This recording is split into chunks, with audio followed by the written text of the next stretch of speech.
What up guys? Today we're gonna talk about the transparency and the possibility when technology, scientific studies and innovation get exposure beyond measurement. There is for some weird reason, the EU top guys decided that all publicly funded scientific studies will get released to the public as open access, so journalists and other people don't have to pay that much to see them or to use them. Probably not, in most cases don't even have to pay. Now the weird thing is, it's only making publicly funded studies available, not private. In the sense that doesn't matter, since companies need to protect their IP, they need to protect their from the competition, the things that go wrong. But why wasn't there in the first place a transparent way to access them? Why only now? I think not even now. It might be even up until 2020 that they will do it in a whole. Why is that? Why don't, publicly funded, so probably taxpayers' monies and things like that, fundraisers. Why aren't they doing it? They're doing it now, but why not sooner? Is there something to hide? And the reason they say is because companies and non-profits can profit from the scientific knowledge they have gathered and the innovation they have created freely. It's a weird thing that they only do it now and not sooner. Especially, it's a weird thing, but the more you come to think of it, the more it's fucking bullshit. Publicly funded, so things we fund, I can imagine that if it's something about national security, something about protection of our very own daily lives, which we are so entitled to. If it's something for that, I can totally understand it. But I'm pretty sure it's not only that, and it's more, health, things about technology, batteries, electricity, all the good stuff, all the things we use on a daily basis. That's what I'm wondering. Why they don't do it sooner. If you make studies and scientific knowledge transparent, more people can benefit from it. More importantly, more people can access it and can improve upon it and use it for other needs. Perfect example for this is fire. Fire is a natural phenomenon.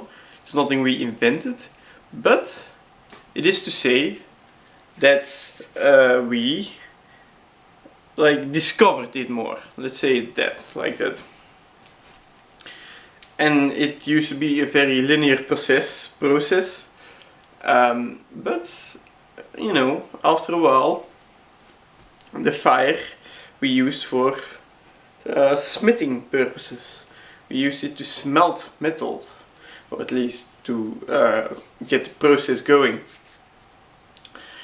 And now we use fire for so many things, and it's still evolved a little bit. It's not necessarily the pure fire that our ancestors have discovered in their caves that led them to a whole revolution of the human thinking.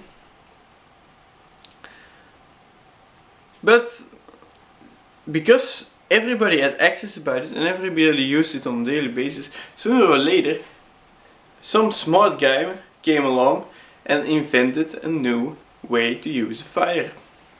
And now we use it for so many things. The fire, the heat. So, like for cars we use it, for cooking we use it, for space shuttles we use it, fires, for cigarettes, lighters. Because if you look at a lighter like this, it's pretty primitive technology. It's a firestone. You pressure it, and then it gives a spark, and that spark, combined with gas, creates this. Now,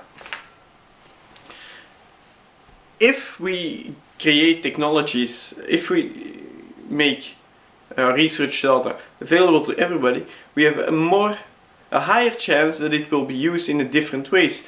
So we can create more discoveries in a short amount of time. And that's exactly what the internet is doing. The internet is making sure that everybody has access to certain knowledge, whether it's from education or entertainment or whatever. We have all these influences and creativity that's pouring into us, and we can use that. We get that into our brain and we convert it into newer and better solutions, newer and better ideas, newer and better ways. That is what makes possible transparency. If it's full transparency, sometimes what you can create is shit that gets stolen. Your technology, your ideas, your IP, intellectual property. It doesn't happen as much as it used to be. Primarily because now everybody can be accountable through the internet. I mean, smartphones that click and record everything. And a good example of this, of a man who abused it thoroughly throughout his life, Mr. Thomas Edison.